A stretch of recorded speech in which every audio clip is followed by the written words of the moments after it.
भी आज की शाम के कॉटेज प्रेयर में आज या कभी और जो भी सुनेंगे तो परमेश्वर का वचन तो समझ पाए। हालेलुया। तो आइए हम इस वक्त हम परमेश्वर के वचन में सीधा जाएंगे। जब भजन हो चुका है और प्रार्थना भी हो चुकी है तो हम सीधा वचन में जाएंगे। आज का वचन हम देखेंगे मेरे प्रियो पवित्र बाइबल में से, और वो विषय है आज का कि आज हम त्रिएक परमेश्वर को देखेंगे या समझने का प्रयास करेंगे। हालेलुया। सचमुच बाइबल बताती है परमेश्वर पिता ने अपना पहचान पूरी बाइबल में दी है, ना कि बाइबल परमेश्वर की पहचान दी है, ऐसा है ना। परमेश्वर ने अपना पहचान पूरी तरह से बाइबल में दी है, या कि बाइबल परमेश्वर की पहचान दी है। परमेश्वर ने अपना पहचान बाइबल में दी है ना, तब ना हम बाइबल में से पढ़कर परमेश्वर के वचन को हम लोग जान पाते हैं। तो मेरे साथ निकाल लीजिए पहला कुरिन्थियों का पुस्तक, उसका 13 और 14 पद, और जिस किसी को भी मिलता है पढ़ने में अगुवाई करेंगे।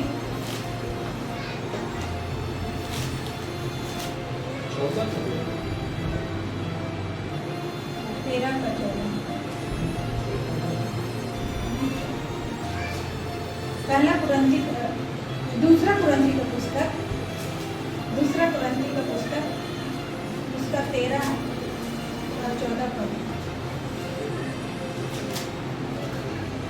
प्रभु यीशु मसीह का अनुग्रह और परमेश्वर का प्रेम और पवित्र आत्मा की सहभागिता तुम सबके साथ होती रहे। इसमें पौलुस जब इस पुस्तक को लिख रहा था, पौलुस प्रेरित जानता था कि वो परमेश्वर त्रिएक परमेश्वर है।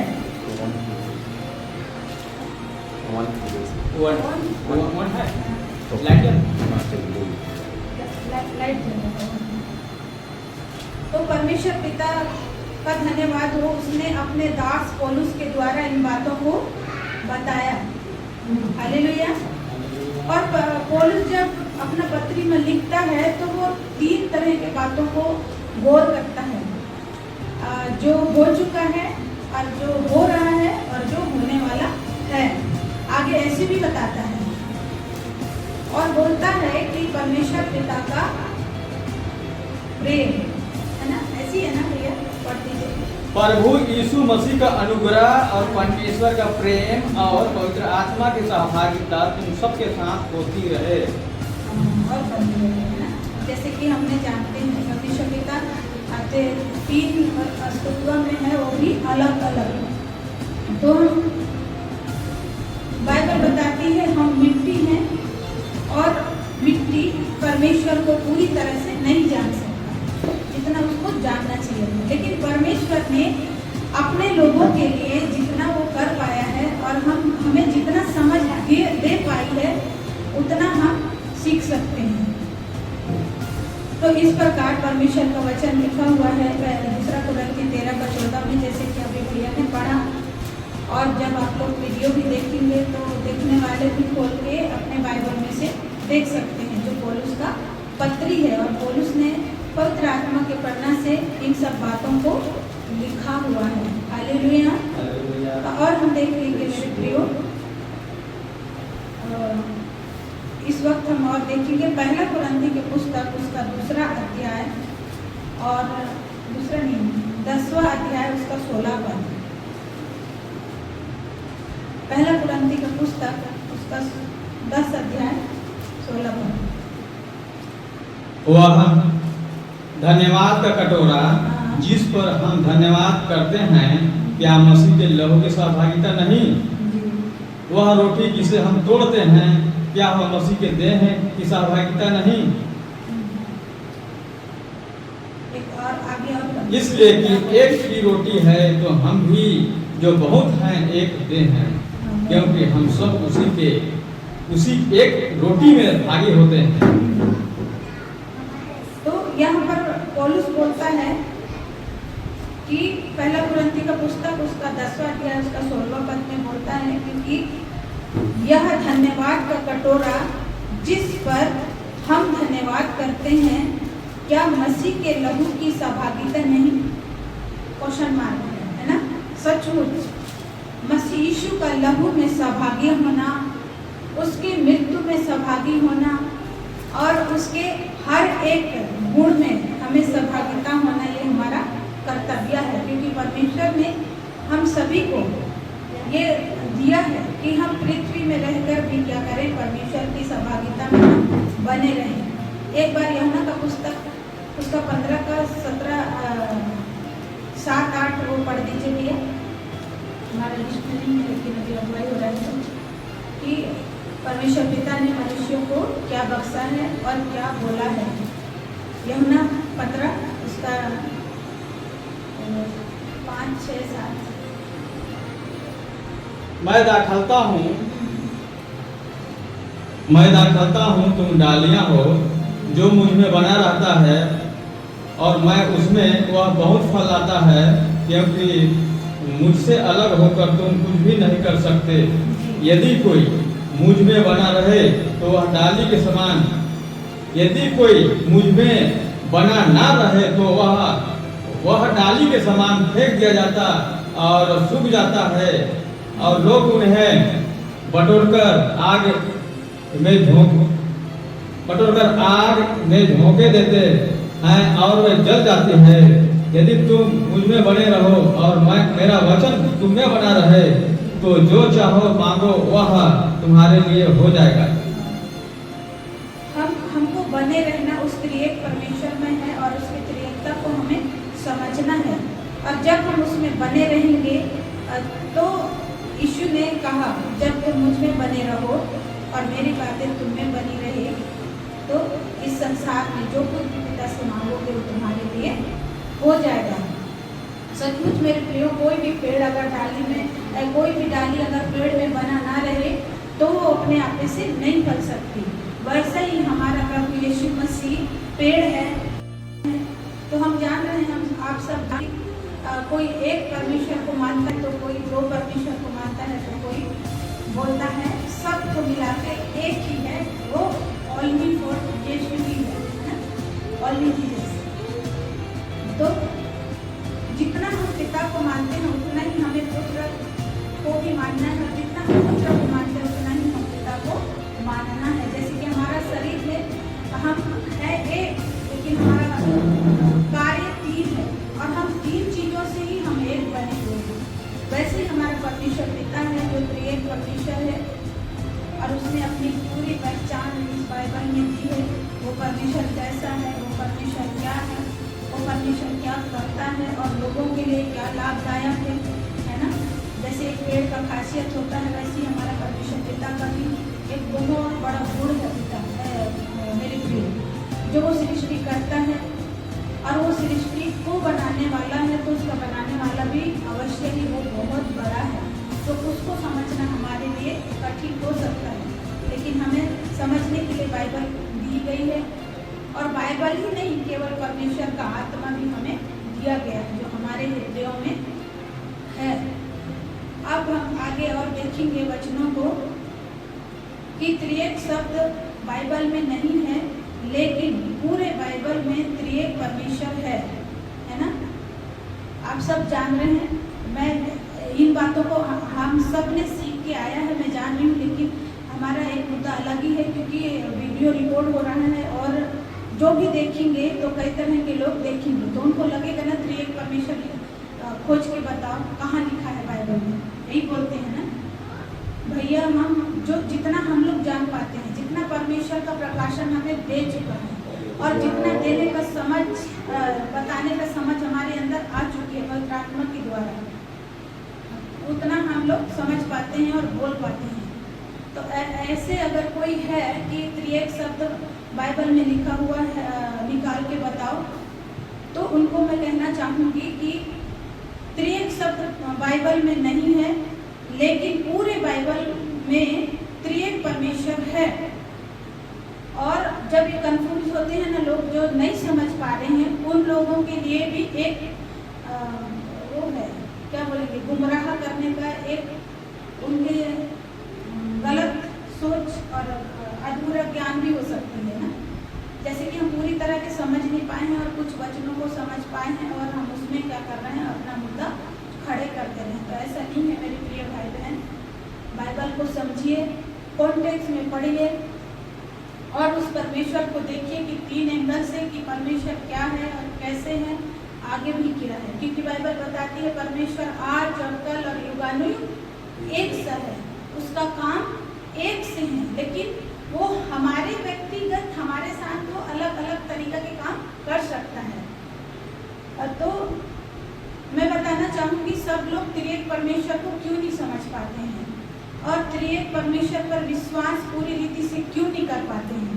पहले ऐसा होता है, कर भी लेते हैं त्रिएक परमेश्वर है बोल के, लेकिन वो बाद में क्यों भटक जाते हैं, क्योंकि बीच में एक ऐसा आ जाता है कि जैसे एक दिया जलती होती है और उसमें तेल नहीं रहने का कारण वो बुझ जाता है और दिया जब बुझता है तो अंधकार आ जाता है। यीशु ने कहा जगत की ज्योति मैं हूँ, ये बोला ना, जगत की ज्योति मैं हूँ और जो मेरे पीछे चलना चाहेगा वो अंधकार में कभी भी नहीं जाएगा।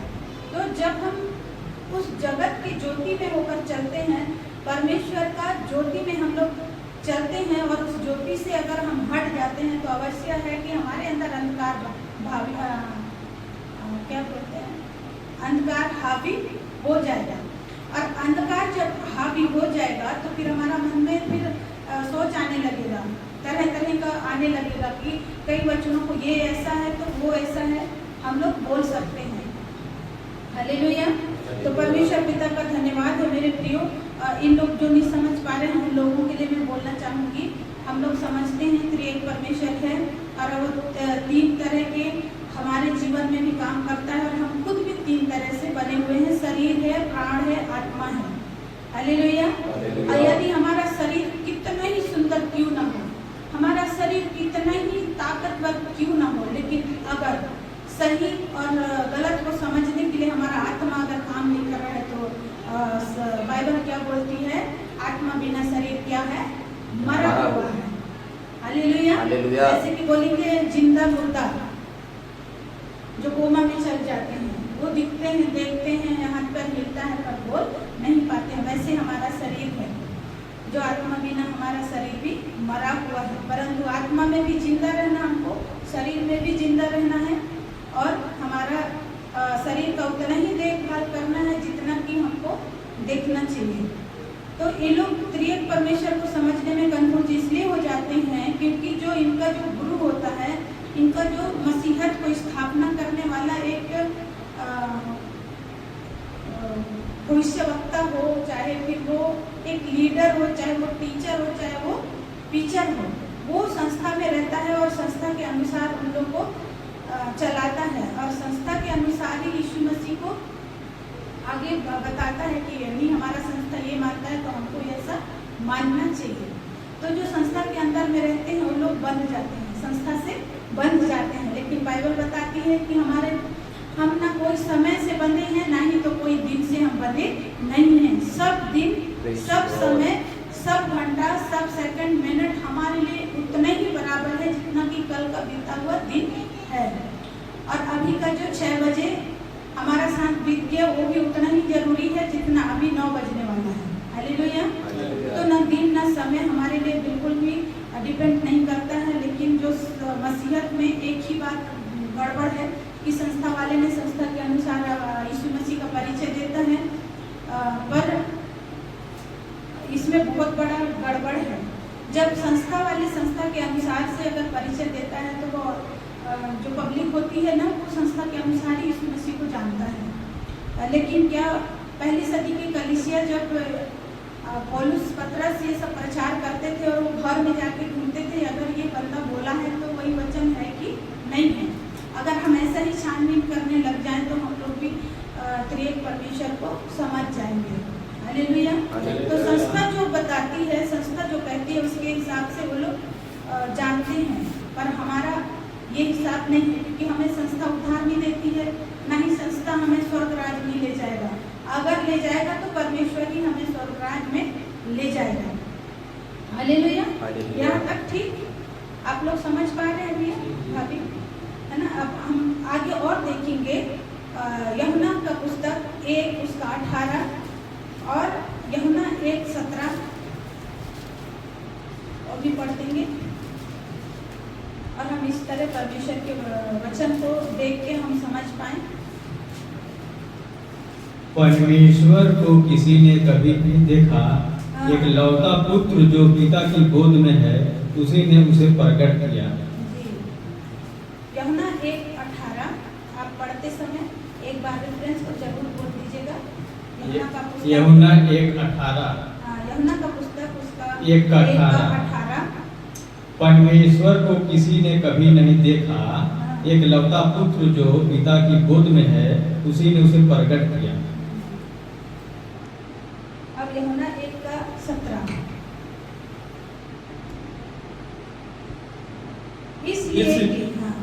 इसलिए कि व्यवस्था तो मूसा के द्वारा दी गई, परंतु अनुग्रह और सच्चाई यीशु मसीह के द्वारा पहुंची। फिर इधर आगे में वही आ जाता है कि परमेश्वर को किसी ने कभी नहीं देखा, इकलौता पुत्र जो पिता के गोद में है उसी ने उसे प्रकट किया। परमेश्वर पिता का जरूर इच्छा था। जब उत्पत्ति 1:22 में या 22 ऐसा है ना, जहाँ पे इसहाक को परमेश्वर ने बलि करने के लिए बोला था, तब परमेश्वर ने बहुत परीक्षा किया, उसका विश्वास को परखा और अंत में बोलता है कि अपने बेटा को घात करने से अपने हाथ को समेट ले और उस पर घात मत कर, ना उसको चोट मत पहुंचा, क्योंकि मैंने तेरा विश्वास को क्या किया है, जान लिया है। तू अत्यंत विश्वास करता है, इसीलिए तू मुझ पर इतना विश्वास करा है और अपने इकलौते पुत्र को भी नहीं रख छोड़ा, है ना। बलिदान करने के लिए तो क्या हो गया, आगे आ गया। इसीलिए अब तेरा बेटा नहीं मरेगा बल्कि मेरा बेटा मरेगा। परमेश्वर ने अब्राहम से ये वाचा बांध चुकी थी।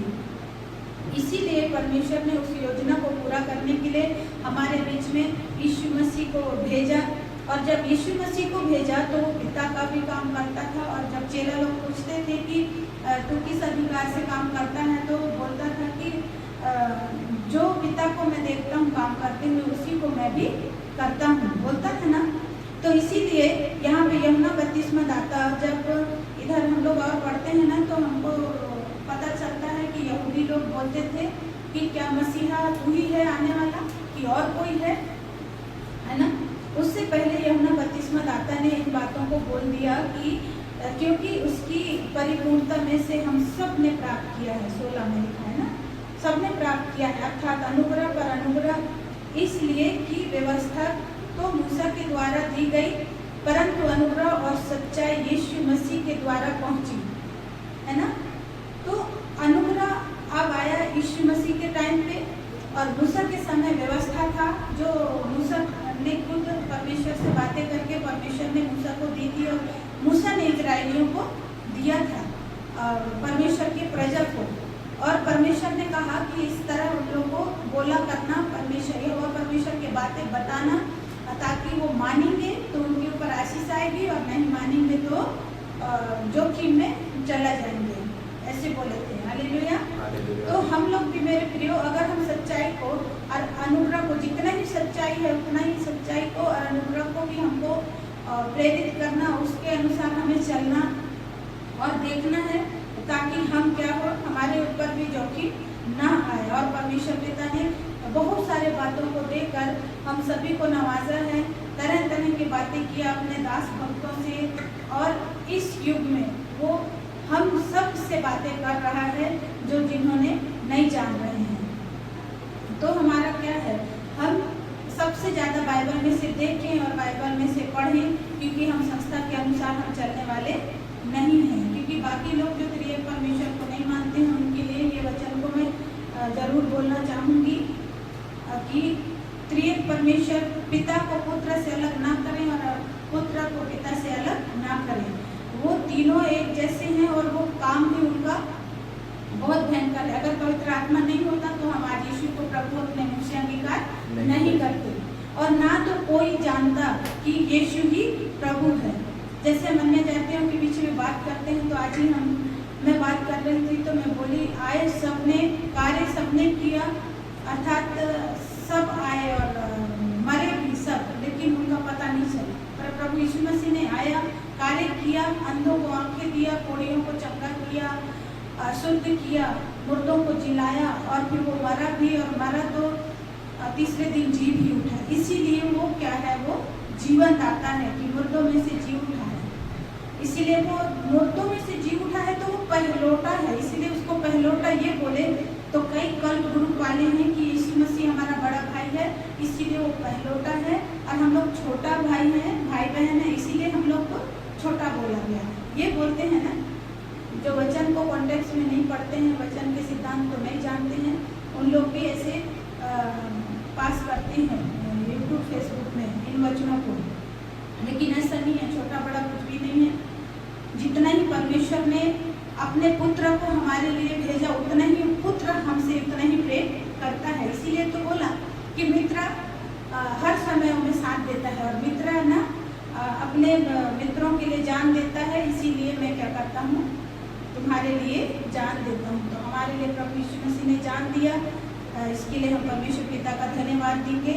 और हम इसलिए, मैं बता रही थी अभी थोड़ा देर पहले कि हम पूरे परमेश्वर को, संपूर्ण या विशाल परमेश्वर को हम इसलिए नहीं समझ पाते हैं क्योंकि मनुष्यों के सोच और परमेश्वर का सोच जमीन और आसमान के फर्क है ना।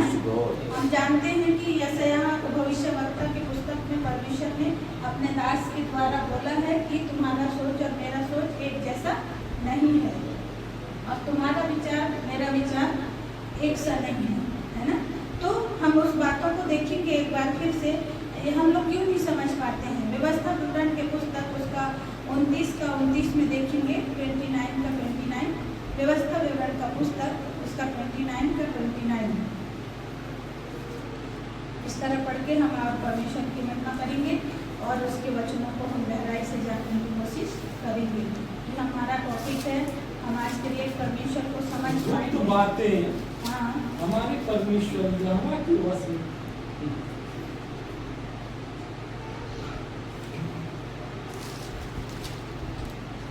गुप्त बातें हाँ हमारे परमेश्वर यहोवा के वश में है, जी, परंतु जो प्रकट की गई है वे सदा के लिए हमारे और हमारे वंश में रहेगी, इसलिए कि इस व्यवस्था की सब बातें पूरी की जाए। आमेन, हालेलुया। हमारा परमेश्वर, मेरे प्रियो, जितना वो प्रकट करना चाहेगा उतना ही प्रकट करेगा, क्योंकि सचमुच वो गुप्त रखा हुआ है। इन सब बातों को क्या किया है, गुप्त बातें को रखा हुआ है, और उसी का ही अधिकार में है। और जितना हम पर आया है और जितना हमको जानना है उतना ही हम जान पा रहे हैं, क्योंकि हम बदल सकते हैं लेकिन परमेश्वर कभी भी नहीं बदल सकता, क्योंकि वो हर एक वायदा में वफादार है और वो हर पल मनुष्यों को बचाने के लिए तत्पर रहता है। तो परमेश्वर का बातें ये है, तो ज़्यादा हम लोग परमेश्वर से छेड़छाड़ ना करें, क्योंकि बाइबल बताती है परमेश्वर, जीवित परमेश्वर के हाथों में पड़ना भयानक बात है। हम मनुष्य से दगा करके बच जाएंगे, है ना, पृथ्वी में रहते रहते, लेकिन उस जीवित परमेश्वर के वचन के खिलाफ अगर हम छेड़छाड़ किया तो मेरे प्रियो हमारा अनंत काल का जीवन बिल्कुल वो नरक में नाश हो जाएगा। ये पृथ्वी का मृत्यु, मैं तो हमेशा दो बातों को अधिक बोलती हूँ सुसमाचार प्रचार के दरेना समय में, कि हमारा शरीर तो ये है, ये मरना ही है, परंतु एक मृत्यु और है जो दूसरी मृत्यु, उसका चिंता हमें करना है। क्योंकि मत्ती का पुस्तक बताता है कि तुम मनुष्य से मत डरो जो तुम्हारे शरीरों को घात करते हैं, परंतु उसी से डरो जो शरीर, प्राण, आत्मा दोनों को क्या कर सकता है, नरक में डाल सकता है। कितना बड़ा डरावना बात है ना। तो इन बातों से अगर हम लोग नहीं डरे तो अब बाइबल बताती है कोई भी स्वर्गदूत नहीं आएगा, कोई लाजर जिंदा होकर नहीं आएगा मनुष्यों को बताने के लिए, मैं और आप ही बताएंगे तो ही इंसान बच पाएगा।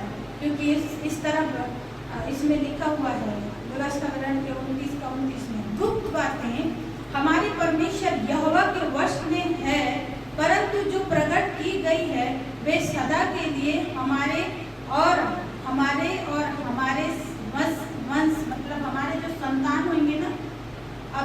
कभी तभी उनके बीच में, वंश के वश में ना, वश में रहेगी। जैसे अभी वचन को समझना हमारे वश में है, वैसे ही आने वाले समय में उनके भी वश में रहेगी। क्योंकि अगर परमेश्वर बोल दिया तो हो सकता है, लेकिन बीच में वही है कि हम लोग संस्था की ओर से सिखाते हैं या परमेश्वर पिता की ओर से सिखाते हैं। अगर हम संस्था के अनुसार सिखाएंगे तो हमारा आने वाला जनरेशन भी संस्था के अनुसार ही सीखेगा। और हम संस्था की ओर से नहीं परंतु इस शास्त्र के अनुसार, बाइबल के अनुसार सिखाएंगे तो वो भी ऐसे ही सीखेंगे। तो हमारे वंश हमारे वंश के वश में रहेगी, इसलिए कि इस व्यवस्था के सब बातें पूरी की जाएगी। हालेलुया। जितना परमेश्वर ने दिया है, जितना परमेश्वर ने हमारे लिए रखा है मेरे प्रियो, उतना ही हमारे लिए काफ़ी है। अभी हम लोग को वचन पे बहुत बातों को लेकर चलना होगा। अन्य जातियों के बीच में तो मैं सच बोल रही हूँ, मैं काफ़ी दिन से मैं ऐसे कट्टर हिंदुओं के बीच में बिल्कुल भी नहीं थी, न तो ऐसे समाज में मैं नहीं थी। लेकिन आज मेरे को बहुत बातों का पता चला कि हम लोग एक कुएं का मेढक होता है ना, कुएं के अंदर नहीं रहता है, तो वहाँ गलत बात वाले भी आ जाएगा तो भी छेड़ने का शक्ति वो रखता है, अंदर ही वो फाइट करिएगा एक दूसरे को। लेकिन वही मेढक को बाहर लेके जाओगे तो बाहर का दुनिया को नहीं जानेगा। मैं बहुत दिन बाद आज ऐसे जगह पे निकली थी, नहीं तो मैं काफ़ी दिन हो गया कि मैं ऐसे लोगों के साथ उठना बैठना मेरा बहुत कम होता है। क्योंकि मैं अगर उठना बैठना भी करती हूँ तो अपने ही समाज में रहती हूँ। तो मेरे को ना आज बहुत चीज़ मेरे को सीखने को भी मिला कि हमको किस तरह से सीखना है। लेकिन परमेश्वर का धन्यवाद देती हूँ कि उसने बोलने के लिए भी हमें समय दिया और उन बातों को भी हम लोग बोल पाए। और मेरे प्रियो, जब हम लोग परमेश्वर को पूरी रीति से इसलिए नहीं समझ पाते हैं और हम लोग समझ गए हैं, उन लोगों के बीच में भी आ जाता है ना, जैसे कि मैं बोली अभी दिया जलता है और उसमें तेल भी डालोगे तो बुझ जाएगा और अंधकार आ जाएगा। वैसे ही बाकी लोगों के मन में शंका और डाउट क्यों आता है, उसको भी हम लोग देख लेंगे। प्रेरितों का काम उसका 8:31 और पहला कुरिन्थी का पुस्तक उसका 2:8।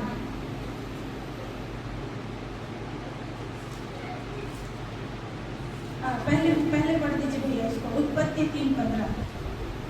उसके बाद है दूसरा कुरिन्थी 4:4, तो इसको तो आप लोग सबको ही जानता है, लेकिन एक बार पढ़ देंगे तो बहुत अच्छा रहेगा। ये दूसरा कुरिन्थी 2:8 को छोड़ करके आप इधर जल कर जाइए उत्पत्ति 3:15 में, कोई भी पढ़ दीजिए। और मैं तेरे और स्त्री के बीच में और तेरे वंश और इसके वंश के बीच में बैर उत्पन्न करूंगा और तेरे सिर को कुचल डालेगा और तू उसकी एड़ी को डसेगा। ये कहाँ से आ रहा है? तेरे वंश, इसके बीच, तेरे बीच, मेरे बीच, ये ना उत्पत्ति से ही आ रहा है ना। उसके बाद व्यवस्था विवरण में देखते हैं परमेश्वर गुप्त बातों को रखता है ना। तो ये क्या हुआ, ये उत्पत्ति से ही आया है, क्योंकि शैतान चाहता है कि हम हर एक भलाइयों से वंचित रहें, हर एक अच्छे कामों से हम वंचित रहें, क्योंकि वो चाहता है कि उसी के जैसे हम बने और उसी के साथ हम उस अधोलोक में जाएं। इसीलिए वो ये बातों को बोल रहा है। और ये न कभी नहीं, जब तक आकाश और पृथ्वी बना रहेगा तब तक ये बैर बना रहेगा मनुष्यों के वंश में और शैतान के, जो वो बोला है इसके वंश और उसके वंश में ना, उसके वंश के बीच में बैर रहेगा। और सचमुच मेरे प्रियो, चाहे वो गुस्सा वाला हो, चाहे वो मतलब संसारिक गुस्सा हो, चाहे वो आत्मिक गुस्सा हो, मतलब गुस्सा तो होता ही है ना, सबके बीच में होता है। बस एक फर्क होता है कि आत्मिक गुस्सा अलग होता है वचन से जो हम लोग फाइट करते हैं, और फिर संसारिक गुस्सा वो होता है जो संसार की चीज़ों के लिए हम लड़ते हैं। तो और दूसरा कुरिन्थी का पुस्तक उसका 4:4 भी पढ़ दीजिएगा। इसमें भी लिखा है कि परमेश्वर का वो बाकी लोग जो है ना, उन लोगों के लिए भी है ये वचन कि बाकी लोगों को वो त्रिएक परमेश्वर को समझने के लिए क्या कर दिया है शैतान ने, अपना रणनीति बना के। और पहला दूसरा कुरिन्थी 4:4 और उन अविश्वासियों के लिए जिनकी बुद्धि इस संसार के ईश्वर ने अंधी कर दी है, ताकि मसीह जो परमेश्वर का प्रतिरूप है उसकी तेजोमय सुसमाचार का प्रकाश उन पर ना चमके। अगर वो सुसमाचार का प्रकाश उन पर चमक जाए तो वो तो भाई जीवित परमेश्वर को मानना शुरू कर देंगे, उस सृष्टिकर्ता को जान जाएंगे, वो सृष्टि का पूजा क्यों करेंगे। लेकिन जब हम गड़बड़ देखेंगे ना तो मसीह समाज में उतना ही गड़बड़ है जितना अन्य जातियों में गड़बड़ है, क्योंकि यहाँ शैतान सब तरह के चाल खेल के रखा है और सब तरह का अपना जाल बिछा चुका है कि हम इसमें भी और इसमें भी हम लोग फंस सकते हैं। मसीह में आने से पहले तो हम फंसे ही हैं और मसीह में आ जाते हैं तो शिक्षा के द्वारा वो हमारे अंदर काम करता है कि हम उस परमेश्वर को पूरी रीति से ना समझ पाए। तो इसमें लिखा हुआ है मेरे प्रियो कि और उन अविश्वासियों के लिए जिनकी बुद्धि इस संसार के ईश्वर ने अंधी कर दी है। दूसरा कुरिन्थी 4:4 ताकि मसीह जो परमेश्वर का प्रतिरूप है उसके तेजों में सुसमाचार का प्रकाश उन पर ना चमके, क्योंकि हम अपने को नहीं परंतु मसीह यीशु को प्रचार करते हैं कि वह प्रभु है और अपने विषय में यह कहते हैं कि हम यीशु के कारण तुम्हारे सेवक हैं। हालेलुया। तो पौलुस का कहने का मतलब ये है मेरे प्रियो, ये अंधकार की बातें दोनों समाज के लिए है, मसीह समाज के लिए भी और अन्य जाति समाज के लिए भी ये बातें हैं। मसीह में आने के बाद भी वो रोकता है और मसीह में नहीं आते हैं उससे पहले भी वो रोकता ही है, क्योंकि उसका काम ही है अड़ंगा मारना कि वो मसीह को ना पहचाने। तो पर पौलुस कहता है मेरे प्रियो, कहीं पर हमने लिखा है बट उसमें लिखा हुआ है कि हम क्या उसके युक्तियों से हम अनजान नहीं हैं, है ना। अब एक वचन और पढ़ दीजिएगा जो पहले हम बोल रहे थे, पहला कुरिन्थी 2:8 और प्रेरितों 3:31। इस वचन से भी हम लोग देखेंगे कि हम उस त्रिएक परमेश्वर को कितना समझ पा रहे हैं और कितना हम अपने आप को वचनों में ढाल रहे हैं। दूसरा पहला कुरिन्थी 2:8 जिसे इस संसार के हाकिमों में से किसी ने नहीं जाना, क्योंकि यदि वे जानते तो तेजोमय प्रभु को क्रूस पर न चढ़ाते। वहां पे भी क्या था, पूरी रीति से समझने के लिए शैतान उनको रोक रखा था और वो चाहता ही नहीं था कि वो यीशु मसीह को ये लोग समझे। एक बार और पढ़ दीजिए भैया। जिसे इस संसार के हाकिमों में से किसी ने नहीं जाना, क्योंकि यदि वे जानते तो तेजोमय प्रभु को क्रूस पर ना चढ़ाते। अब पढ़ दीजिए प्रेरितों का पुस्तक उसका 8:31।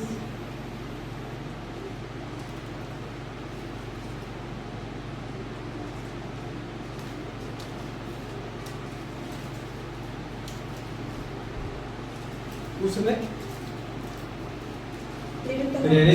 प्रेरित 8:31 उसने कहा, जब तक कोई मुझे ना समझाए तो मैं कैसे समझूं। और उसने फिलिप्पुस से विनती की कि वह चढ़कर उसके पास बैठे।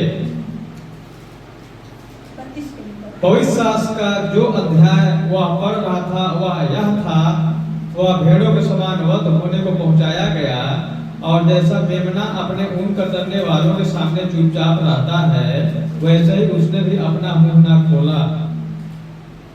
ये आ गया था फिलिप्पुस ना, ये फिलिप्पुस बोल रही हूँ, खोजा बहुत बड़ा प्रधान था, इसमें यरूशलेम गया था पर्व मनाने के लिए, है ना। लेकिन क्या इसने बोला कि क्या जो पढ़ रहा है उसको तो समझता है, तो बोलने लगा कि जब तक मुझे कोई ना समझाए मैं कैसे समझूं। तो वैसे ही है, मसीह में आने के बाद भी समझने का जरूरत है, इससे पहले भी हमको समझने का जरूरत है। लेकिन सबसे बड़ी बात यह है कि समझाने वाला अच्छा होना चाहिए और ठीक उन बातों को रखने वाला होना चाहिए। यहाँ हम खोजा के बारे में देखते हैं, फिलिप्पुस और खोजा के बारे में कि उसने पढ़ तो रहा है लेकिन उसका निचोड़ नहीं समझ पा रहा है कि वो किसके बारे में लिखा है, इसलिए बोलता है इसको समझा कि वो कब और किसके लिए लिखा हुआ है ना। तब पवित्र आत्मा से भरा हुआ फिलिप्पुस ने आया और फिर उसको समझने के और बुझने के लिए सामर्थ्य दी और वो समझ पाया और वो बपतिस्मा भी दिया तुरंत, है ना। जरूरी तुरंती उसने क्या किया, यीशु को अपने मुँह से अंगीकार किया। जैसे कि 31 में लिखा है, उसने कहा जब तक कोई मुझे न समझाए तो मैं कैसे समझूं। क्वेश्चन मार्क है ना, क्वेश्चन मार्क है ना, कि वो बोल रहा है आप मसीह में तो आ जाते हैं, हमारा लोग भी ऐसे ही है, मसीह में तो आ जाते हैं, वचन को तो पढ़ लेते हैं, लेकिन उसका कॉन्टेक्स्ट और संदर्भ को नहीं समझने का कारण बहक जाते हैं। अगला इंसान कुछ भी बोल देता है उसको वो लोग मान जाते हैं। और सबसे बड़ी बात तो मसीह समाज की बोल रही हूँ कि आज भी भय है, आज भी शराब की बातें करते हैं जो 10 साल 15 साल 20 साल 5 साल मतलब कितनों ही साल का मसीह क्यों ना हो, लेकिन आज भी उनके बीच में शराबियों की बातें बना रहता है। लेकिन यीशु ने कहा कि यदि हम मर गए, संसार के लिए मर गए और उसके मृत्यु का बपतिस्मा ले लिए, तो कोई भी चीज़ हम पर प्रभुता नहीं करेगा जब तक कि हम इजाज़त नहीं देंगे। और हमारा सोच कैसा है, मैं इस तरह उदाहरण दे के बात कर रही थी, यदि आपके पास पैसा आता है तो वो पैसा किस काम करके आ रहा है, किसी खूनहान वाला मर्डर करा हुआ लोग दिया होगा उस पैसा को, ना आप उस पैसा को धो सकते, ना ही तो उसको किसी चीज़ से साफ नहीं कर सकते। यदि आपका मन साफ है और यदि आपका सोच सही है, वो पैसा कहीं से भी आया होगा, लेकिन जब आपके पास आया है तो वो सब कुछ क्या है, शुद्ध है हमारे लिए। जब हम उस सोच से लेते हैं तब अगर आप बोलेंगे नहीं वो अगला व्यक्ति दिया है, ये शराब का पैसा होगा, तो फिर आप बोलोगे यहाँ रखूँगी तो भी शराब आएगा और इधर रखूँगी तो भी शराब आएगा, तो फिर ना उस पैसे से आप ना कुछ खरीद सकते, ना उसको रख सकते, ना सही जगह यूज भी कर सकते, क्योंकि आपको ऐसा लगेगा कि ये पैसा शराबित है तो इससे जो कुछ भी खरीदेंगे वो भी शराबित होगा। लेकिन आजकल मसीह समाज में ये चल रहा है। और मैं सीधी सीधी बात बोली समझाई कि भाई ऐसा बात है कि जो भी पैसा आता है उसको हमारा हम कैसे ले रहे हैं हमारा ऊपर डिपेंड करता है कि शराब है बोल के लेते हैं कि आशीषित है बोल के लेते हैं। ऐसा भी तो नहीं है पैसा आता ही हम मुट्ठी मले को प्रार्थना करते हैं कि प्रभु धन्यवाद इस पैसा के सारा शराब आप दूर कर दो, नहीं बोल सकते ना किसी के सामने। भाई हमारे अंदर विश्वास है, जो चीज़ मेरे पास आया है वो मेरे लिए हमारे लिए ठीक है।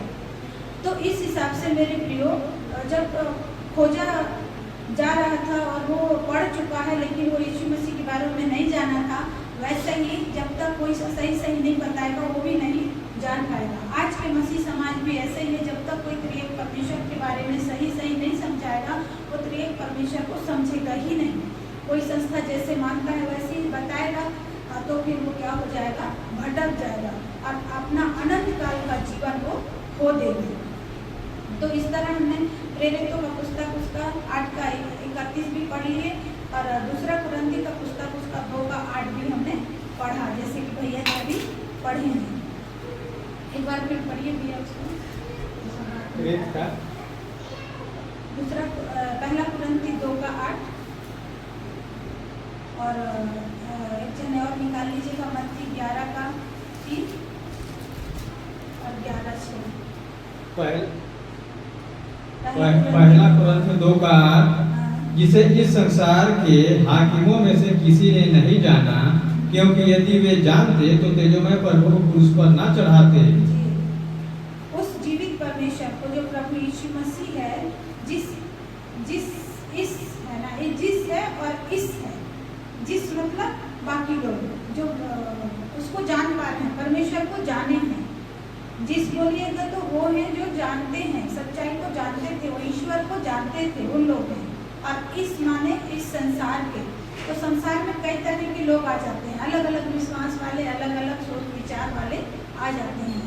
इसीलिए इसमें पौलुस कहता, मतलब इस पुस्तक का लेखक पौलुस कहता है कि जिसे इस संसार के हाकिमों में से किसी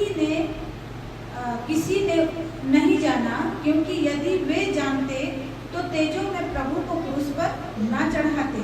परंतु जैसा लिखा है, जो बातें आंख ने नहीं देखी और कान ने नहीं सुनी और जो बातें मनुष्य के चित्त में नहीं चढ़ी, वे ही हैं जो परमेश्वर ने अपने प्रेम रखने वालों के लिए तैयार की है। हालेलुया। सचमुच मेरे प्रियो, यहाँ पर हम देख पाते हैं कि हमारे जो परमेश्वर से प्रेम किया है उनको अद्भुत बातें बताएगा, और जो परमेश्वर जिससे परमेश्वर प्रेम रखता है उनके लिए, और जो परमेश्वर से प्रेम रखता है, क्योंकि हमारा दोनों तरफ है ना। यदि परमेश्वर ही प्रेम करेगा तो हम इग्नोर कर सकते हैं, और यदि हम भी प्रेम करेंगे तो दोनों का बातें मिलेगा और हम क्या हो जाएंगे, आगे बढ़ जाएंगे परमेश्वर के शिक्षाओं में।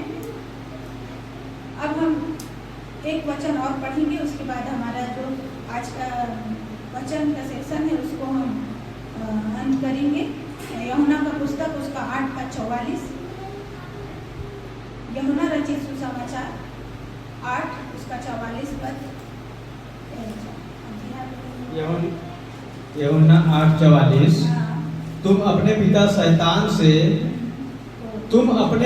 शैतान से हो और अपने पिता की लालसाओं को पूरा करना चाहते हो।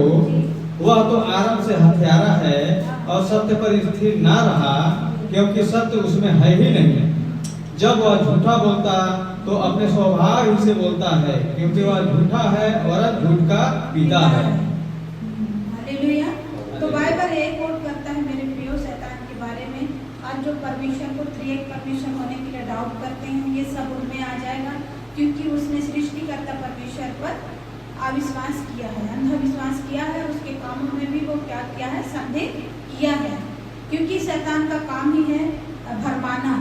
इसमें इस प्रकार यूहन्ना का पुस्तक में हम लोग जैसे पढ़ पाते हैं कि तुम अपने पिता शैतान से हो और अपने पिता की लालसाओं को पूरा करना चाहते हो, है ना। अभी जो संस्था जो चला रहे हैं वो लोग भी सच्चाई को जानते हैं, लेकिन इस तरह के वो लोग कलीसिया में नहीं बताएंगे, क्योंकि कलीसिया में अगर इस तरह बता देंगे ये सही है ये गलत है, या फिर आप दशवांश को लेकर बोलिए या चाहे अन्य भाषा को लेकर बोलिए, अगर अन्य भाषा के भी असली भाषा अगर वो लोग समझ जाएंगे, अन्य भाषा का जो असली मतलब वो लोग समझ जाएंगे, तो फिर उन लोग का जो दुकान कहाँ से चलेगा। जो पवित्र आत्मा आता है जाता है बोलते हैं, तो ना पवित्र आत्मा आता है ना ही तो जाता है, आता है एक बार और रहता है हमेशा के लिए, बस वो कार्य नहीं करता है हमारा कई बातों को लेकर। अगर हम उसके अनुसार नहीं चले तो फिर वो काम करना बंद कर देता है, पर हमारे अंदर से जाता नहीं है, क्योंकि एक बार परमेश्वर ने हमारे ऊपर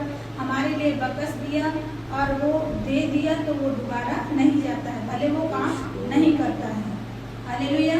इस तरह मेरे प्रियो हम परमेश्वर का प्रेम और शैतान के कई गलत कामों को हम जान सकते हैं, क्योंकि यहाँ सीधा सीधा बाइबल कोट करती है कि वो क्या है कि उसकी लालसाओं को वह अपने शैतान से हो और अपने पिता की लालसाओं को पूरा करना चाहते हो। वह तो आरंभ से हत्यारा है और सत्य पर स्थिर ना रहा, क्योंकि सत्य उसमें है ही नहीं। जब वह झूठ बोलता तो अपने स्वभाव ही से बोलता है, क्योंकि वह झूठा है वरन झूठ का पिता है। देखिए कितना बड़ा लंबा लाइन है ना उसका जो कहानी। तो क्या इस वचन में कई बार ऐसे बोलते हैं लोग बाकी जो वचन में लिखा है तो उसको मानेंगे, तो क्या ये लिखा है इसको भी मानेंगे? इसमें तो फिल्टर करेंगे ना भाई कि ये किसके लिए लिखा है, ये किसको बोल रहा है, कोट कर रहा है। अगर ये लेखक बता रहा है तो ये तो मेरे लिए तो नहीं है। तो वैसे ही कई बातों को जो कॉन्टेक्स्ट में है उसको समझो। बात अन्य भाषा का हो चाहे दशवांश का हो, मलाकी 3:10 में लिख दिया और इधर मत्ती 23:23 में जो बोला है उसी को बोलोगे नहीं ये कलीसिया के लिए है और इसको हमें फॉलो करना ही है, तो फिर ये गलत ना हो जाएगा, होगा ना गलत। जैसे कि या फिर उसको मान रहे हो तो इसको भी मानो, इसमें भी ये भी तो बाइबल में लिखा है ना, बाहर से थोड़ी लिखा हुआ है। इसको भी मानो, अपने ऊपर ले लो। नहीं समझ पा रहे हैं हमको समझना बहुत जरूरी है। और हो सकता है हम कभी कभी नहीं समझ पाएंगे या परमेश्वर का प्रकाशन हमारे अंदर नहीं आएगा, वो अलग बात है, लेकिन हमें वेट करना है, वापस हमको फिल्टर करके पढ़ना है। अब हम एक बात और बोलेंगे कि पूरी बाइबल में कभी भी किसी ने नहीं कहा कि मैंने परमेश्वर को देखा है। जैसे कि हम यूहन्ना 1:18 में पढ़ चुके कि वह कैसा है, वो चाहे मूसा की 5 पुस्तकें हो या नबियों की किताबें हो या कोई और बाइबल की किताबें हो, है ना। ऐसा क्यों? क्योंकि परमेश्वर ने कभी भी खुद को पूरी तरह से प्रकट नहीं किया था। मूसा एक बात बोलता है कि क्या मूसा ने त्रिएक परमेश्वर को देखा था? Question mark.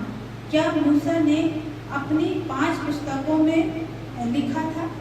ये भी सवाल है ना। जो त्रिएक परमेश्वर को नहीं जान रहे हैं उनके लिए, हम लोग तो जान चुके हैं तो हम इन बातों को समझ पा रहे हैं।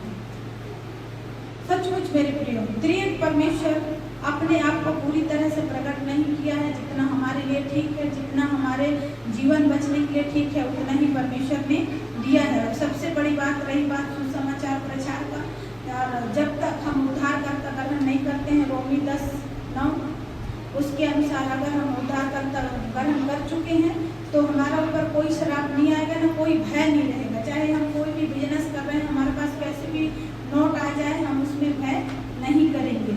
तो इस तरह हम त्रिएक परमेश्वर को हम समझेंगे। और जो त्रिएक परमेश्वर को अलग अलग कामों से पहचानना चाहेंगे, जैसे कि हमारा भी शरीर है, प्राण है, आत्मा है, वैसे ही परमेश्वर है। क्योंकि परमेश्वर ने हमें बनाया है, मट्टी से जरूर बनाया है, लेकिन अपना जीवित श्वास को हमारे अंदर फूंका है, इसीलिए हम जीवित हैं और ये शरीर हमारा बना हुआ है।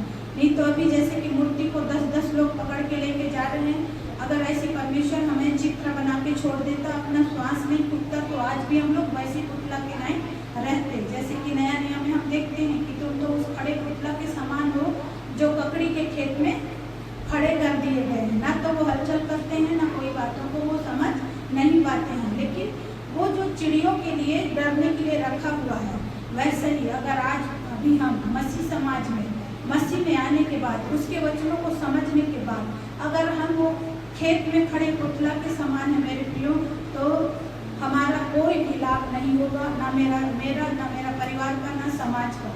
पर अगर हम मसीह में आ गए हैं तो कुछ हमें हलचल करना है, वचनों से ढूंढना है और परमेश्वर के कार्य को हम जानेंगे और उसके अनुसार हम जीवन बिताने का कोशिश करेंगे। तो इस तरह हम त्रिएक परमेश्वर के बारे में जाने हैं। अगर ऐसा कोई किसी को भी डाउट होगा तो जिस चैनल में इसको डाला जाता है, उस चैनल का मतलब चलाने वाला भाई है, उनसे वो पूछ सकते हैं और फिर वचन के अनुसार वो लोग बातें कर सकते हैं। हम अवसर भी देते हैं, जैसे कि हम वचन बोलते हैं, कोई भी वचन हम प्रचार करते हैं, उसमें अगर किसी को डाउट होता है या वचन के अंदर से है या बाहर से है, तो वो लोग संपर्क कर सकते हैं। पर पूरे समझने के बाद ही तो बीच से कोई अगर संपर्क करेगा और उनके पास नहीं रहेगा, वो कॉन्टेक्स्ट में नहीं पढ़ेंगे, तो फिर खोजा के जैसे हम लोग हो जाएंगे। पढ़ते तो हैं पर हम समझ नहीं पाते हैं। जब तक कोई नहीं बताएगा वैसे हम नहीं समझ पाएंगे। तो आज के शाम का वचन आप सभी के लिए और फिर जहाँ भी जो देख रहे हैं उन भाई और बहनों के लिए भी, और कभी देखेंगे उनके लिए भी, इस तरह रहा आज का टीचिंग। इसके लिए हम परमेश्वर पिता का धन्यवाद करेंगे। आइए हम छोटा सा दुआ करेंगे।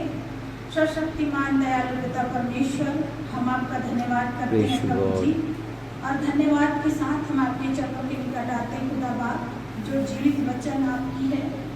प्यारे पिता परमेश्वर, हमारे जीवन चमड़े के हैं, हमारे होंठ खुदा बाप सचमुच आपने हमें दिया है, तो हमारे होठों को सही वचनों से इस्तेमाल करने पाए, ऐसी आपसे हम प्रार्थना करते हैं। हमारी इच्छा नहीं बेटा, परंतु आपकी इच्छा पूरी होने पाए। हमें फिल्टर करके बाइबल पढ़ने में, समझने में सहायता मदद करें। जिस बातों को हमने सुना है, जिन बातों को हमने देखा है प्रभु जी, उन बातों के द्वारा प्यारे पिता परमेश्वर उन बातों को आगे बढ़ने में सहायता करें। और जितने लोगों ने सुना है उन लोगों के लिए भी मैं प्रार्थना करती हूँ प्रभु जी, जैसे कि बीज बोने वाला बीज बोने निकला और वो बीज को स्वयं ही फेंका, सही जगह पर फेंका, परंतु बीज गिरा अलग अलग जगहों में। वैसे ही पिता परमेश्वर आज के साथ जो वचन बोया गया है सभी लोगों के लिए पिता परमेश्वर, परंतु उनके हृदयों को सीजना, उन हृदयों को पिता परमेश्वर तैयार करना आपके काम है। हालेलुया। हम धन्यवाद देते हैं पवित्र आत्मा Praise आपके God, लिए, praise आपके God। सहभागिता के लिए, उस परमेश्वर पिता का प्रेम के लिए, और वो जो यीशु के लहू के कटोरे के लिए जो धन्यवाद के साथ जब हम उठाते हैं और पीते हैं प्रभु जी, हम सब एक ही हैं परमेश्वर पिता। हम आपका धन्यवाद देते हैं सब बातों के लिए पिता, जो वचनों को सुना है और सुनेंगे आगे उन सभी के लिए मेरी प्रार्थना है कि सचमुच पिता परमेश्वर लोगों का जीवन बदलने पाए। उन दिनों में पिता परमेश्वर वचन को सुनते थे, लोगों के हृदय छिपता था, वैसे ही आज भी परमेश्वर पिता आज और कल और युगानुयुग आप तो एक सा है पिता। हम धन्यवाद देते हैं सब बातों के लिए, और प्यारे पिता परमेश्वर आगे हम सभी को इस्तेमाल करें। हमारे मसीह मंथन बैठक वाले ग्रुप के फेलोशिप चर्च अंबिकापुर ये संगति के लिए भी प्रार्थना करते हैं पिता परमेश्वर, जो बाइबल बताती है कि हमें बचना नहीं बल्कि औरों को बचाना काफ़ी है। उन आग में से झपट कर पिता परमेश्वर आपके राज्य में उन लोगों को लाने पाए जो गलत शिक्षाओं में बंधे हुए हैं, समय और तिथियों में बंधे हुए हैं पिता परमेश्वर। उन सभी लोगों के लिए मेरी प्रार्थना है प्रभु जी। हम धन्यवाद धन्यवाद धन्यवाद देते हैं सब बातों के लिए, और सारी महिमा आदर आपको देते हैं। इस विनती को हमारा उद्धार करता मसीह यीशु के नाम से मांगते हैं, दुनिया और जैसे बरमी जी। आमीन आमीन।